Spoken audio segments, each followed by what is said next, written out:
El cambio es el cambio energético, sobre todos los demás.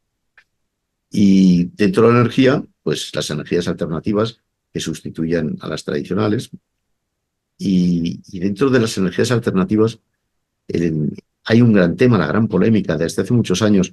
No sé si impostada o natural, es el de la energía nuclear. Hoy, como siempre hacemos en nuestros podcasts, nos traemos bueno, yo no sé si es el máximo especialista, yo creo que sí, No, el no, máximo no. especialista. No, usted no sea modesto, un momento. Don Emilio Mínguez. Don Emilio Mínguez es presidente de la Sociedad Nuclear Española, entre otras muchas cosas. Es profesor emérito de energía nuclear en la Politécnica, de la que ha sido vicerrector, según creo, ¿no? Algunas Sí, sí. veces. Es vocal del Comité Técnico de Euratom, es presidente, o fue presidente de la Asociación de Ingeniería Industrial, ¿verdad? De Ingenieros Industriales, yo creo, ¿no? Ahora Fue, mismo soy presidente de la Asociación de Ingenieros Industriales de Madrid eso es, y fui presidente de la Sociedad Nuclear Europea. la Sí. Ciudadanía Europea, y es rector de la Universidad del Caribe también, o sea, casi nada. Ya digo que a lo mejor no es el que más sabe de energía nuclear, pero de todo más que yo seguro, y más que la mayoría de los que dicen que saben también. Eh, Oiga, ¿es bueno esto de desmantelar las centrales nucleares? Así, un poco precipitadamente, si acaso. Bueno, nada es bueno que... Lo que es bueno es cuando realmente algo no tiene utilidad, pues tratar de quitarlo del medio, ¿no? Pero cuando realmente tiene utilidad, como es el caso de las centrales nucleares que están operando prácticamente más del 90% de las horas útiles del año, ¿eh? Pues realmente es como cuando uno tiene un coche que está funcionando perfectamente y lo quiere quitar del medio, lo quiere desmantelar, ¿eh? ¿Y por qué se Realmente, desmantelan? ¿Por qué se desmantelan? Y además, pues, tan rápidamente como entre el 27 y 2035, creo. ¿Por qué? ¿Por qué esa prisa por desmantelar una energía que nos es útil, que nos sirve? bueno, pues normalmente nosotros lo que queremos es que esos criterios que se han impuesto de desmantelar en ese periodo de tiempo, porque de alguna manera esas centrales estaban en el orden de los 40, 45 años, cuando realmente en otros países las centrales de la misma vida se están alargando la operación a 60 años, pues no tiene ningún sentido en este momento. Es decir, las razones no son científicas o tecnológicas, sino son de otro tipo, de querer quitar del medio la energía nuclear y sustituirla por otras energías que generan energía eléctrica, efectivamente, pero que son emisoras de CO2. Y eso va en contra de la política mundial de desmantelar, de descarbonizar la generación de energía eléctrica hacia el año 2050. ¿Eh? O Pero sea que, realmente las empresas quieren cambiarlo. bueno, las empresas obviamente no quieren cambiarlos siempre y cuando no les supongan impuestos que no tienen mucho sentido. ¿Eh?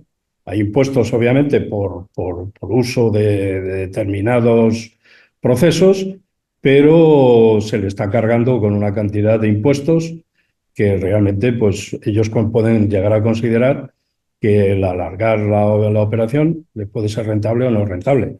Si mantuviésemos los mismos criterios que para todas las energías, evidentemente les serían, digamos, no querrían cerrarlas, porque esas centrales están generando el kilovatio hora muy barato. Eh, De todas maneras, ¿cuál es el papel de la energía nuclear en el mundo verde? ¿Qué papel puede jugar en la transición verde? Que es lo que realmente en en la modificación de las fuentes de energía tan radical que se prevé en los próximos 10, 15, 20 años, eh, ¿por qué prescindir del papel primigenio de la energía nuclear? ¿Por qué? Es que Bueno, sigo sin entenderlo. ha habido momentos, digamos, desde que se empezó a utilizar la energía nuclear de forma civil, para generar energía eléctrica, donde siempre se ha echado mano de la energía nuclear en momentos, ¿cuáles? Pues cuando hubo la crisis del petróleo, cuando ha habido la crisis ahora mismo de la guerra de Ucrania, ¿eh? Entonces empieza a haber un mercado del petróleo y del gas que empieza a producir alternancias en los precios de la energía. Mientras que la energía nuclear se nutre de un combustible que tiene unos precios muy estables, ¿eh? Tiene unos precios muy estables y no está sometido a esos efectos geopolíticos o geoestratégicos de suministro de combustible, porque el combustible para las centrales se gestiona con mucha antelación y esos precios son muy estables a lo largo del tiempo. Entonces, ¿qué está ocurriendo en este momento? Pues que desde el momento de la guerra de Ucrania, pues los países han visto que los precios de la energía eléctrica están subiendo, ¿eh? Y además, en algunos momentos, puede llegar a tener problemas de abastecimiento. Entonces, hay países que nunca han tenido contacto con la tecnología nuclear que en este momento están apostando por la construcción de centrales nucleares de un determinado tamaño, ¿eh? Que realmente se construyen rápidamente y que el coste del kilovatio hora les va a suponer tener una situación estable desde el punto de vista del suministro. Esa es un poco la historia en este momento. Y Pero en por eso, según, perdón, sí, sí, sí, es- no, no, no, preguntaba que en según qué circunstancias, supongamos que la guerra en Ucrania se mantiene todavía un periodo de tiempo largo, sí. ¿podría llegar a revertirse la decisión de desmantelar algunas centrales? Bueno, aquellas que de alguna manera estaban previstas de desmantelar por algún tipo de razón, por la tecnología, porque hay tecnologías que realmente tienen una vida más, por ejemplo, algunos de los reactores en Inglaterra, por ejemplo, ¿eh?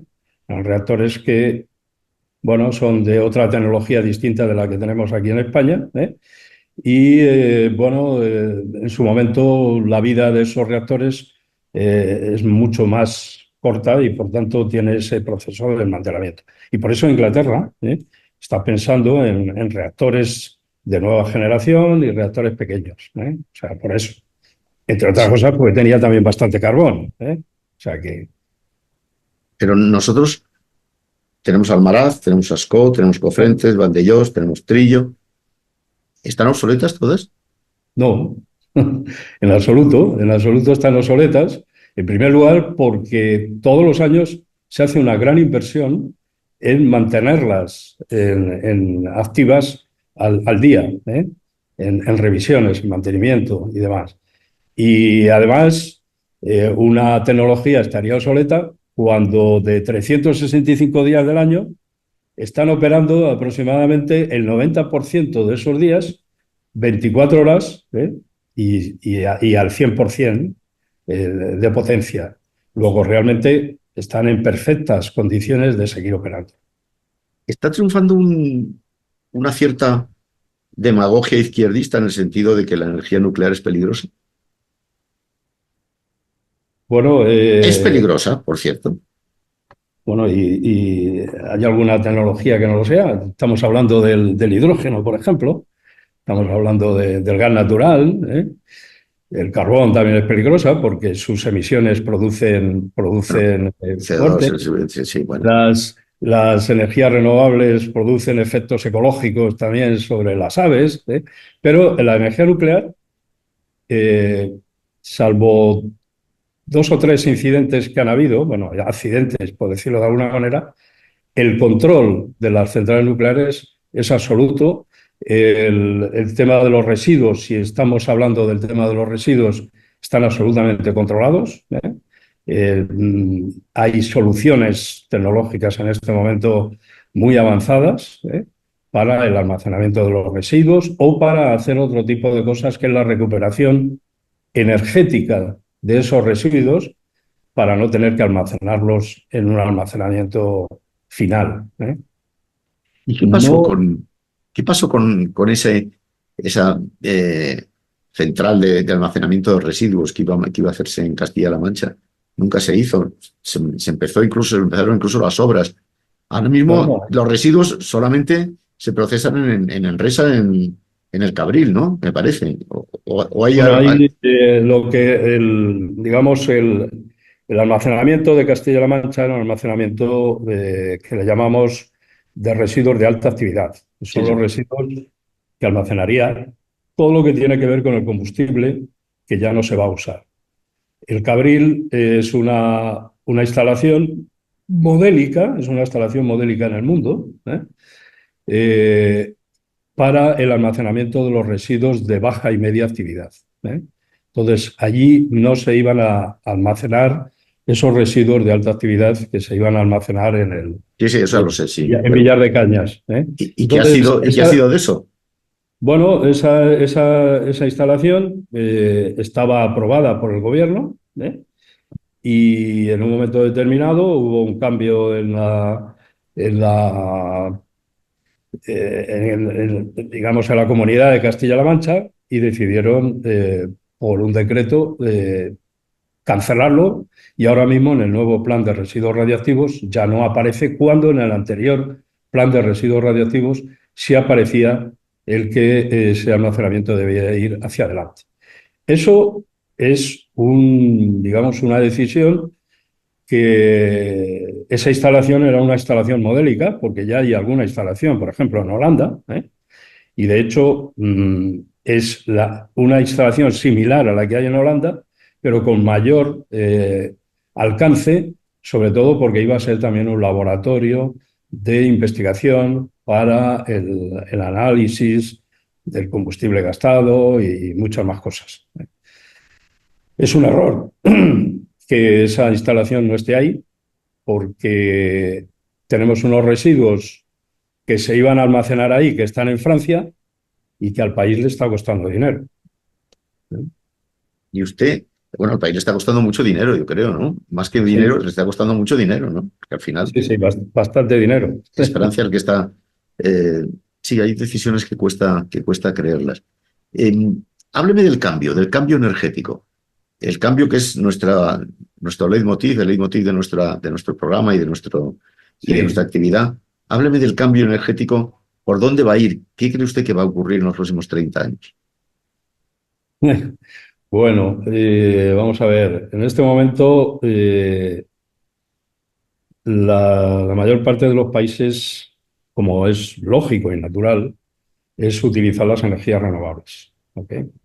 Entonces, el paradigma es que se piensa que con energías renovables solamente se va a poder abastecer en muchas de las zonas. Yo estoy en una zona donde el sol es constante, pero también hay vientos en algunas zonas, y sobre todo en todo lo que es Latinoamérica y el Caribe están apostando fundamentalmente por las energías renovables.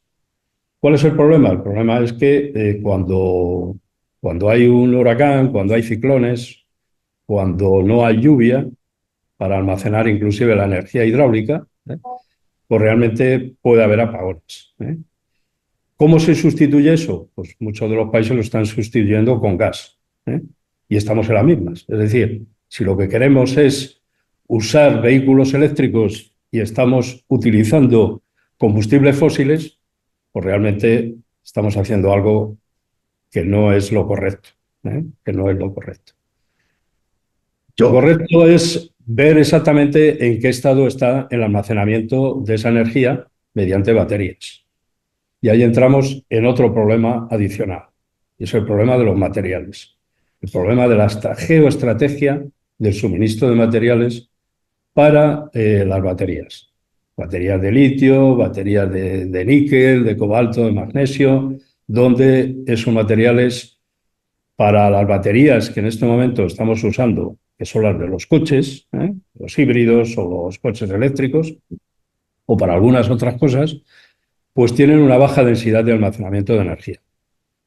Para llegar a poder almacenar la energía en las horas intermitentes, se necesitarían baterías muy potentes.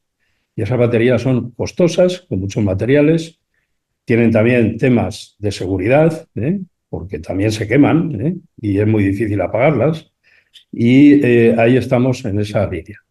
El otro vector importante que se está pensando es el vector hidrógeno. ¿Eh? El hidrógeno no es un combustible en el sentido como podemos tener el uranio, como tenemos el carbón, como tenemos el gas natural, ¿vale? Pero el hidrógeno se genera, o se está generando en este momento, gran parte del hidrógeno que se está utilizando a partir de combustibles fósiles, a partir del gas, el metano, y esa generación de hidrógeno emite CO2. La otra solución, o las dos soluciones más verdes, lo que llamamos el hidrógeno El verde hidrógeno verde. y el hidrógeno rosa, sería el hidrógeno verde, es utilizar energías renovables como ya se está utilizando. Pero la producción es relativamente baja. La otra solución que está viéndose que podría ser la solución es la que están adoptando, por ejemplo, China, que es utilizar energía nuclear. Con energía nuclear hay reactores que están pensados no solamente para producir energía eléctrica, sino también hidrógeno. Hidrógeno, como ellos lo llaman, hidrógeno rosa.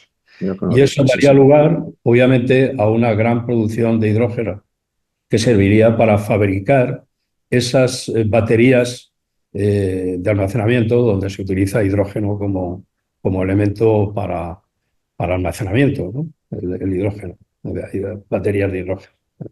Yo le Eh, agradezco muchísimo eh, esta explicación, que es una explicación muy necesaria, porque no crea que todo el mundo está al cabo de la calle de lo que está usted diciendo. Perdone, perdone, siga, siga. eso, eso ya lo sé, pero eso significa un poco de reflexión. La otra solución también, hablando de temas nucleares, es el tema de la fusión nuclear. Fusión nuclear, pues no esperemos que algunas instalaciones para producir energía eléctrica estén antes del 2050. Tenemos el ITER, y el ITER no es una instalación de fusión para producir energía eléctrica. Es una instalación para demostrar la fusión y a partir de ahí desarrollar un demostrador o un prototipo que sí empiece a generar energía eléctrica. Y eso está previsto más o menos en los 40, 50, empezar a tener ese reactor. Hay otras soluciones en los últimos años sobre el tema de energía de fusión que ha aparecido fundamentalmente por inversiones que se están produciendo a lo largo del mundo y han crecido mucho en los últimos, yo diría, 3, 4 años, que son máquinas más pequeñas que es posible llegar a tener fusión, pero está todo en una fase muy, digamos, de desarrollo, de desarrollo. Pero la fusión sería una solución a partir de la segunda parte de este siglo. Podría ser. Yo no, obviamente no soy un detractor de la energía nuclear, no lo soy. Tampoco quiero parecer como un defensor, pero es cierto que la energía nuclear además tiene aplicaciones no energéticas. Tiene aplicaciones en física, en investigación, en Sí, ingeniería, en agricultura y en medicina. Y en medicina, ¿o sí. no? Se me olvidó comentar que una parte de este futuro está en los reactores pequeños, en los reactores modulares, que gran cantidad de países en Europa, por ejemplo Polonia. Polonia es un país que quiere cambiar sus centrales de carbón por centrales nucleares pequeñas. Y hay una serie de tecnologías en Estados Unidos y también en Europa de sustituir las centrales de carbón por las centrales pequeñas nucleares. ¿Por qué? Pues porque no se necesita tanta inversión, el emplazamiento es el mismo, se pueden utilizar gran parte de los componentes, inclusive las redes eléctricas que están asociadas a ellas y demás. Y luego lo que usted decía, efectivamente, las aplicaciones no energéticas, pues lo que llamamos no energéticas. En medicina, fundamentalmente, en, en medicina, en agricultura, en conservación de alimentos, por ejemplo, también en producir alimentos mucho más, digamos, no los llamados génicos, sino que en definitiva es analizar un poco las moléculas con algún isótopo radiactivo para ver cómo realmente se pueden mejorar esas producciones. También en eliminar plagas, por ejemplo, en los países donde, en África, por ejemplo, y también aquí se están pensando también eliminar el dengue, o sea que, y en algunos otros países. Y luego, fundamentalmente, también se está utilizando en otro tipo de aplicaciones industriales, otro tipo de aplicaciones industriales. O sea, realmente, inclusive, se está pensando también en fabricar baterías nucleares a través de isótopos radiactivos, porque un isótopo radiactivo que tenga una vida de 50 años, pues está generando energía o almacenando, y ya se han utilizado mucho, sobre todo en sitios lejanos, para suministrar energía, sobre todo en minería, ¿no? En sitios donde realmente no llegan las redes eléctricas, para suministrar esa energía, pues para transmitir información o algún tipo de energía correspondiente. Inclusive en algunos sitios donde hace mucho frío también se está utilizando para el calentamiento urbano, a través de las redes de vapor. Creo que en ciudades como Monreal, creo entendido, no tengo entendido, me parece a mí. Monreal, en muchos países de la zona de Siberia en Rusia, también en la zona de China, o sea, en la zona de Mongolia, por ejemplo. Yo tengo una invitación ahora para ir a Harbin. Harbin está allí en Manchuria, y la media del año prácticamente, bueno, en el invierno suele hacer 30 grados bajo cero, o sea que Muy agradable. Un sitio muy agradable. un sitio muy agradable, sí. Una invitación muy agradable. Pasar de, No, pasar de la voy en, República Dominicana a Manchuria. Muy bien. pero voy en septiembre, ¿no? Que es diferente. Entonces, al final, ¿qué futuro le vemos a la energía nuclear? ¿De competición con otras energías? ¿De sustitución por otras energías? ¿De renacimiento o de No, desaparición? siempre ha habido en estos últimos años, ha habido ahí un poco de competición, pensando en que la energía nuclear iba a desbancar a las energías renovables. Y eso no es cierto.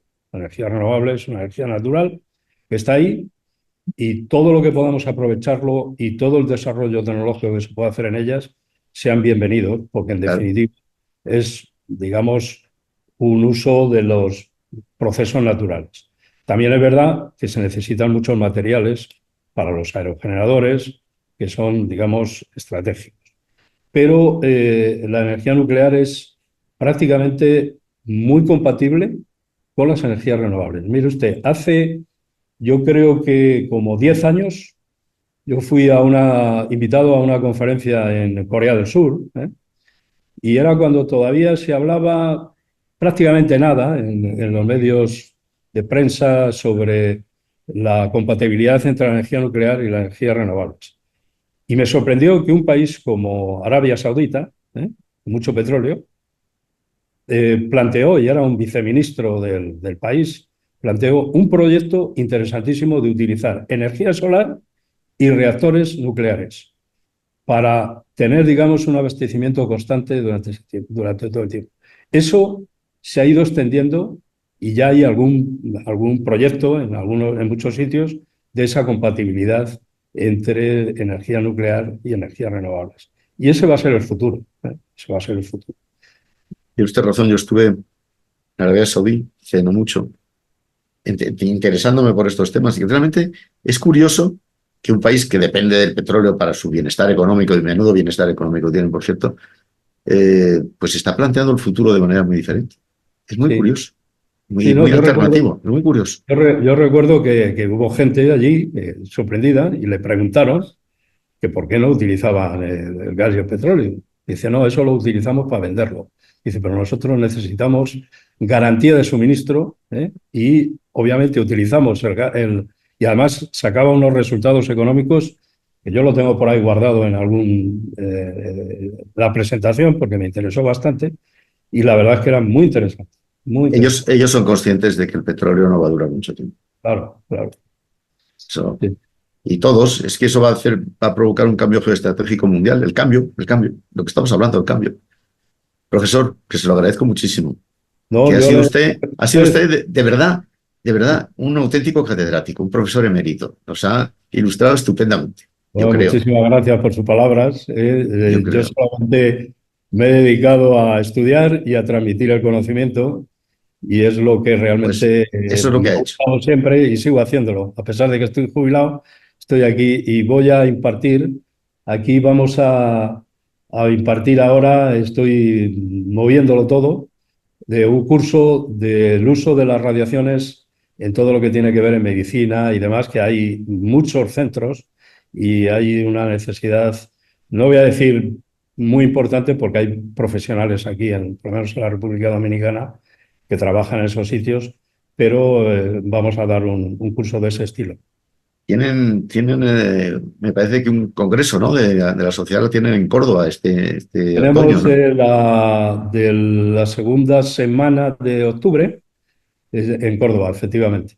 En Pues, Córdoba. Y está y usted hay, invitado a pasarse por allí, o sea que pues no, pues fíjese que no le digo yo que no, porque este es un tema que realmente dentro del proceso de contar los cambios que estamos haciendo un grupo de periodistas es un tema clave, eso no cabe la menor duda. Así que a lo mejor estoy por ahí. Creo que van a hablar ustedes mucho, me han dicho precisamente de medicina nuclear, ¿no? Me han dicho que van a hablar mucho de eso, ¿es verdad? bueno, normalmente la conferencia siempre, la reunión anual siempre la hacemos de miércoles a viernes, pero el lunes y el martes, lo que hacemos es hacer grupos con colegios, fundamentalmente con niñas, para el tema de intensificar las carreras STEM.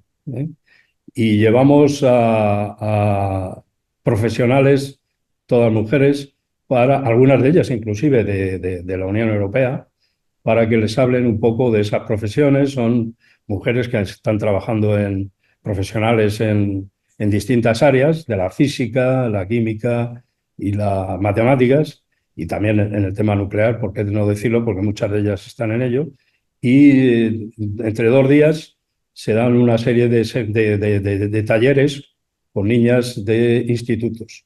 Y la verdad es que es muy, muy, muy interesante. Y luego también se dan algunas conferencias del grupo de WIN, de mujeres, para la sociedad en general. Y puede ir cualquier persona de allí, de Córdoba, de determinado tipo de asociaciones, a esas conferencias. Y vamos a hablar de medicina y vamos a hablar de muchas más cosas. O sea, nos vamos a reunir como todos los años del orden de 600 profesionales.